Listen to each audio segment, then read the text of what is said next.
Hi all welcome back to our channel. இன்றைக்கி vlogல என்ன பார்க்க போகிறீங்கன்னா, நாங்கள் நினச்சது ஒன்று நடந்தது ஒன்று தான். அதுதான் வந்து பார்க்க போகிறீங்க. என்னென்னு உங்களுக்கு ஸ்டார்டிங்கில் புரியாது, போக போக புரியும்.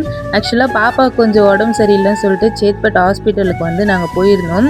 சண்டே ஃபங்க்ஷன்லாம் முடிச்சுட்டு என்னால் காலையில் எழுந்திக்கவே முடியல, லேட்டாக தான் எழுந்தோம். அப்பாயின்மெண்ட் பார்த்திங்கன்னா 11 o'clock கொடுத்துருந்தாங்க.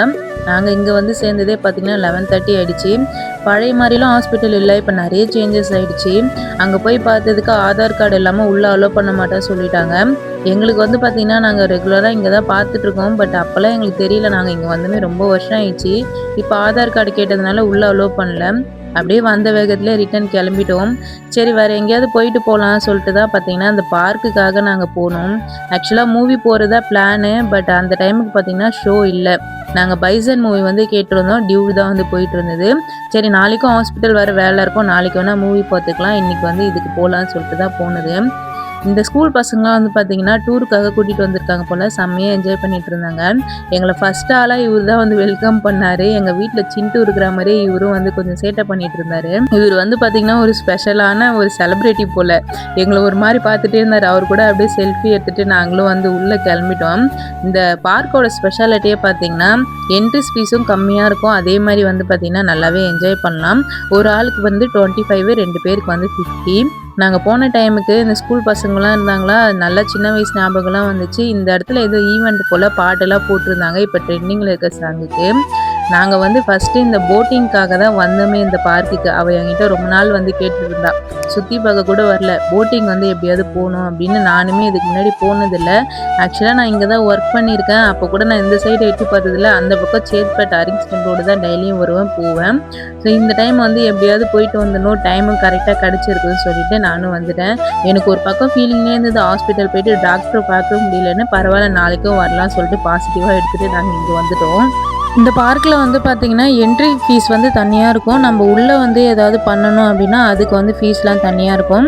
எக்ஸாம்பிளுக்கு வந்து நம்ம இங்கே கேன்டீனுக்கும் இருக்கட்டும், இந்த போட்டிங்க்கு, அதுக்கப்புறம் நம்ம ஃபிஷ் வந்து பார்க்குறோம், அதுக்கெலாம் வந்து பார்த்திங்கன்னா நம்ம எக்ஸ்ட்ரா வந்து பே பண்ணுற மாதிரி தான் இருக்கும். இந்த போட்டிங்க்கு வந்து எவ்வளோன்னு பார்த்தீங்கன்னா ஒரு ஆளுக்கு வந்து 60, 2 பேருக்கு வந்து 120. ஒரே ரவுண்டு தான், டக்குன்னு போயிட்டு வந்தாச்சு. இந்த போட்டிங்கு பெடலிங்குமே வந்து பார்த்திங்கன்னா நான் இப்போ தான் ஃபஸ்ட் டைம் வந்து பண்ணுறேன். ஸோ நான் ரொம்ப வந்து கஷ்டமாக இருக்கும்னு நினச்சேன், பார்த்தா ரொம்ப ஈஸியாக இருந்தது. கஷ்டமாக இருக்கிறதுனால தான் நான் பெடல் பண்ணுறேன், நீ பண்ணாத அப்படின்னு சொல்லிட்டு என் தங்கச்சிக்கிட்ட சொல்லிட்டு இருந்தேன். அவள் தான் வந்து நான் ஃபஸ்ட்டு பண்ணுறேன், பரவாயில்ல அப்படின்னு. என்னை விட ரொம்ப ஸ்ட்ராங் தான். சரி பரவாயில்ல, நம்ம தானே சுற்றி காட்ட கூட்டின்னு வந்திருக்கோம் அப்படின்னு சொல்லிட்டு நான் பண்ணுறேன், நீ உட்காந்துட்டு வா அப்படின்னு சொன்னேன். ஏன்னா அவளால் வந்து பெடலிங் பண்ணிவிட்டு சுற்றி பார்த்துட்டு இருக்க முடியாது. அவளை நான் வீடியோ கூட அவ்வளோவா எடுக்க விடலை. நான் பார்த்துக்கிறேன், நீ ஜாலியாக வந்து சுற்றி பார்த்துட்டு வா அப்படின்னு தான் வந்து சொல்லியிருந்தேன். ஆனால் அவளுக்கு வந்து ஒரு அப்செட்டு, தலைவலிக்காக இன்றைக்கி வந்து பார்த்துட்டு போகலாம், ஆனால் டாக்டர் பார்க்க முடியலைன்னு சொல்லிட்டு அவளுக்கும் ஒரு அப்செட்டு. நீங்கள் வந்து சென்னையில் இருக்கீங்க அப்படின்னா கண்டிப்பாக வந்து இந்த சேத்பட் பார்க் வந்து விசிட் பண்ணி பாருங்கள். லோ பட்ஜெட்டில் ஃபேமிலியோடு வந்து நல்லாவே வந்து என்ஜாய் பண்ணிட்டு போகலாம். எனக்கு வந்து ஃபஸ்ட்டுலாம் இந்த பார்க் வந்து பார்க்கும்போது ஏன் இந்த தண்ணி இப்படி இருக்குது, இதிலலாம் எப்படி என்ஜாய் பண்ணுறாங்களோ அப்படிலாம் வந்து எனக்கே தோணியிருக்கு. மோஸ்ட்டாக நான் அதனால் போக மாட்டேன். என்னென்னு பார்த்தீங்கன்னா எங்கள் ஊர்லலாம் பார்த்தீங்கன்னா இது வந்து நாங்கள் குட்டைன்னு சொல்லுவோம், ஏரிக்கரை குட்டை அந்த மாதிரி சொல்லுவோம். ஏன்னா எங்கள் வீட்டு பின்னாடியே பார்த்தீங்கன்னா இதே மாதிரி தண்ணி நிறைய இருக்கும். மழை வந்தாலே அதில் நாங்கள் போய்ட்டு நல்லா விளையாடிட்டு இருப்போம். போட்டிங்னா தண்ணி வந்து நல்லா இருக்கணுமே, நல்லா ப்ளூ கலரில் இருக்கணுமே, இது வந்து பார்த்திங்கன்னா ஒரு மாதிரி ஷேடில் இருக்குது அப்படின்னு சொல்லிட்டு நான் யோசிச்சுட்டு போக மாட்டேன். இந்த பார்க்குக்கு ஆக்சுவலாக நான் இப்போ தான் செகண்ட் டைம் போகிறேன். ஃபஸ்ட் டைம் போனப்போ கூட இந்த தண்ணியிலலாம் போகணுமா அப்படின்னு சொல்லிட்டு நினச்சேன். பட் எங்கள் பாப்பா அடம்பிடிச்சி கேட்டது பார்த்திங்கன்னா ஒரு ஒர்த்தான விஷயந்தான் இருந்தது. என்ன ஒன்று டக்குன்னு போயிட்டு வந்துட்டா மாதிரி இருந்தது. கொஞ்சம் லாங்காக போயிருந்தா இன்னும் பார்த்திங்கன்னா ஃபீலிங்காக மெல்ட்டிங்காக இருந்திருக்கும். எங்களுக்கு அதில் போகும்போது எதுவுமே தெரிலங்க, சுற்றி ஒரு சவுண்டுமே இல்லை, அலை சவுண்டு மாதிரி தான் இருந்தது. ஒரு பீச்சில் போனால் என்ன ஒரு வேவ் கிடைக்குமோ அதே மாதிரி தான் இருக்கும். என்ன ஒன்று அங்கே நிறைய பேர் இருந்தாங்க. இங்கே வந்து பார்த்திங்கன்னா நிறைய பேர் யாரும் இருக்க மாட்டாங்க, நம்ம மட்டும்தான் ஸ்லோவாக வந்து நமக்கு பிடிச்ச மாதிரி வீடியோ எடுத்துக்கிட்டு நார்மலாக வந்து மைண்டில் என்னென்னமோ வந்து போவோம். இந்த மாதிரி வந்து ஸ்லோவாக ஏதாவது ஒரு நேச்சுரல் வந்து நம்ம ரசிச்சுட்டே போகும்போது எனக்கு வந்து என்னமோ இந்த போட்டிங்க்கு அமௌண்ட் அதிகமாக இருந்த மாதிரி தான் இருந்தது. ஏன்னா ஒரே ரவுண்டு தான் கூட்டிகிட்டு போகிறாங்க. கரெக்டாக அந்த மரத்தை சுற்றி வந்து ஒரு ரவுண்டு கூட்டிகிட்டு போயிட்டு அதுக்கு வந்து ஒரு ஆளுக்கு 60 வந்து வாங்குறாங்க. எனக்கு தெரிஞ்சு 30 வந்து வாங்கலாம். 2 ரவுண்டு போகிறது இருந்தால் ஒரு ஆளுக்கு 60 வாங்கலாம். அது மட்டும் எனக்கு கொஞ்சம் அதிகமாக இருந்த மாதிரி இருந்தது. சரி பரவாயில்ல, ஃபஸ்ட் டைம் போகிறேன்ல, நான் அதெல்லாம் எதுவுமே பார்க்கவே இல்லை. முக்கியமாக வந்து பாப்பாக்காக தான் இது வந்து கூட்டிகிட்டே போனது. அவள் வந்து என்ஜாய் பண்ணுறாளா, அப்போ வந்து ஓகே அப்படின்னு சொல்லிட்டு வந்துட்டோம். பட் மேடம் வந்து என்ஜாய் பண்ணுறாங்கன்னு பார்த்தா அப்செட்டாக வந்துட்டு இருக்காங்க. ஏன்னா அவங்க நல்லா படிப்பாங்க. 2 நாள் வந்து ஸ்கூல் லீவ் ஆயிடுச்சு அப்படின்னு சொல்லிட்டு ஒரே அப்செட்டு. நெக்ஸ்ட் வீக் மண்டே வேற அவளுக்கு மிட் டேர்ம் எக்ஸாம் இருக்குது. நான் ப்ரிப்பேர் ஆகணும். நான் ஒரு நாள் கூட ஸ்கூல் லீவ் போட்டதே இல்லை. ஒரு பக்கம் அந்த ஒரு மைண்ட் செட்டுமே இருந்தது. அவளை ஊருக்கு கூட்டிகிட்டு வரும்போதே அதுதான் வந்து பண்ணிட்டு இருந்தா. நான் தான் வந்து சொன்னேன், ஃபஸ்ட்டு வந்து ஹெல்த்து தான் இம்பார்ட்டன்ட். நான் உன்ன மாதிரி தான் பார்த்து என்னோட ஹெல்த்து வந்து ரொம்பவே டேமேஜ் ஆகிடுச்சு. அதுக்கப்புறம் தான் நான் புரிஞ்சுக்கிட்டேன், மற்றதெல்லாம் அப்புறம் தான். ஃபஸ்ட்டு வந்து ஹெல்த்து பார்க்கணும், அது வந்து ஃபஸ்ட்டு பாருன்னு சொல்லிட்டு அவளை கொஞ்சம் சமாதானப்படுத்தி தான் நான் வந்து கூட்டிகிட்டு வந்தேன். ஏன்னா அவளுக்கு ஸ்கூல் போகுதுன்னா வந்து ரொம்ப பிடிக்கும். ஒரு நாள் கூட லீவ் போடவே மாட்டா. அதை பற்றி தான் மேடம் வந்து சொல்லிகிட்டே வந்தாங்க என்கிட்ட. சரி நம்ம தான் வந்து ஸ்கூல் லைஃப்பில் வந்து அப்படி இருந்துட்டோமே, அவளாச்சும் நல்லா படிக்கட்டும் அப்படின்னு சொல்லிட்டு எனக்கு ஒரு ஃபீலிங்கில் அவளுக்கு வந்து ஆறுதல் வந்து சொல்லிவிட்டு அதுக்கப்புறம் நாங்களும் வந்துட்டோம். டக்குன்னு போயிட்டு வந்துட்ட மாதிரி இருந்ததுங்க. அப்புறமேட்டு கொஞ்ச நேரம் வந்து பார்த்திங்கன்னா லேக்குக்கு ஆப்போசிட்டில் உட்காந்து நாங்கள் பேசிகிட்டு இருந்தோம். எல்லாருமே வந்து பார்த்திங்கன்னா ஜோடி ஜோடியாக இருந்தாங்க. இந்த ஒரு சிம்பிளே நான் எதுக்கு காட்டினேன்னா, நாங்கள் சிங்கிளாக உட்காந்துட்டு இருக்கோம் அப்படின்னு. அதுக்கப்புறம் இவன் வந்து டான்ஸ் ஆடுறேன்னு சொன்னால் அந்த கருத்த மச்சான் சாங்குக்கு அது ரொம்ப ஃபன்னி ஆயிடுச்சுங்க. வீட்டிலேருந்து நாங்கள் ப்ராக்டிஸ் பண்ணிட்டு இருந்தால் கூட இங்கே வந்து ஆடி இருப்போம். பட் இங்கே வந்து ப்ராக்டிஸ் பண்ணதுனால ஒரு மாதிரி கூச்சமாக இருந்தது. அவளால் வந்து ஆட முடியல. அது சுற்றி வேறு கப்புலாக வந்து உட்காந்துட்டு இருந்தாங்க. எல்லாரும் வந்து பார்ப்பாங்க சொல்லிட்டு சரியாக வந்து பண்ணவே இல்லை. இல்லைனா வந்து சூப்பராக வந்து பண்ணியிருப்பா. நான் வந்து ஒரு பக்கம் வந்து டென்ஷன் ஆகிட்ட. சுற்றி பார்க்கலான்னு வந்த டைமில் நீ ஆடுறியா இல்லையா அப்படின்னு சொல்லிட்டு வந்து கேட்டுட்டு இருந்தேன். பிகாஸ் வந்து நான் ஏதாவது ஒரு டான்ஸ் வீடியோ எடுக்கிறோம் அப்படின்னா நான் கூட வந்து வீடியோ எடுக்கிற கூச்சப்படுவேன். இரு ஆளெல்லாம் இருக்காங்கன்னு சொல்லிட்டு. அவள் வந்து என்ன சொல்லுவான்னா, அவங்களாம் இருந்தால் என்ன, நம்மளோட டேலண்ட் வந்து நம்ம எந்த இடத்துல எப்படி வெளிப்படுத்துறோம் தான் இதுவே, அவங்களாம் பார்த்தா பார்க்கட்டும் அப்படின்னு சொல்லிட்டு அவ்வளோ போல்டாக சொல்லிட்டு வந்து அன்றைக்கி ஒழுங்காக பண்ணவே இல்லை. கடைசி வரைக்கும் அவள் அந்த டான்ஸ் ஆடவே இல்லைன்னு சொல்லிட்டு எனக்கு ஒரு ஃபீலிங்ஸ் தான். அதான் அவன்கிட்ட கேட்டுகிட்டே இருந்தேன். அப்புறம் அவளே சொல்கிறான், உனக்கு மட்டும் எப்படி இருக்கும், இவ்வளோ பேர் இதில் நீ ஆடுவியா அப்படின்னு சொல்லிட்டு. அதுதானடி நான் நிறைய டைம் சொல்லியிருக்கேன் அப்படின்னு கேட்டால், அது வந்து எனக்கு என்னன்னு தெரியல, எனக்கு ஒரு மாதிரியாக இருந்தது. நான் எங்கள் ஊர் நான் கூட ஆடிடுவேன் அப்படின்னு வந்து சொல்லிட்டு இருந்தான். அதுக்கப்புறம் சரி அங்கேருந்து சுற்றி பார்க்கலாம்னு சொல்லிட்டு போயிட்டோம். கிட்டத்தட்ட அந்த டான்ஸ் வீடியோ நான் எடுக்கிறதே பார்த்தீங்கன்னா 1 hour ஆயிடுச்சு. பட் அவ்வளோ தூரம் வந்து ப்ராக்டிஸ் பண்ணி கடைசி வரைக்கும் அவள் ஆடவே இல்லை அப்படின்றது எனக்கு ஒரு ஃபீலிங் ஆயிடுச்சு. சுற்றி பார்க்கலான்னு வந்து போகும்போது பார்த்திங்கன்னா பாதி இடம் வந்து பார்த்திங்கன்னா தடை பண்ணிட்டாங்க, போகக்கூடாது அப்படின்னு. ஏன்னா அந்த பார்க் வந்து ரெடி பண்ணிகிட்டு இருக்காங்க கொஞ்சம் கொஞ்சமாக. லாஸ்ட் இயர் நான் வரும்போது வந்து பார்த்திங்கன்னா கொஞ்சம் சிம்பிளாக தான் இருந்தது. இந்த டைம் வந்து இந்த மாதிரி ஜிம் செட்டப்லாம் வந்து ரெடி பண்ணிகிட்டு இருந்ததுனால இந்த பக்கம்லாம் வந்து அலோவ் பண்ணல. இன்னும் 1 வீக்கில் வந்து எல்லாமே ரெடி பண்ணிவிடுவாங்கன்னு நினைக்கிறேன். எனக்கு ரொம்ப பிடிச்சது வந்து பார்த்திங்கன்னா இந்த ஃப்ளவர் தாங்க.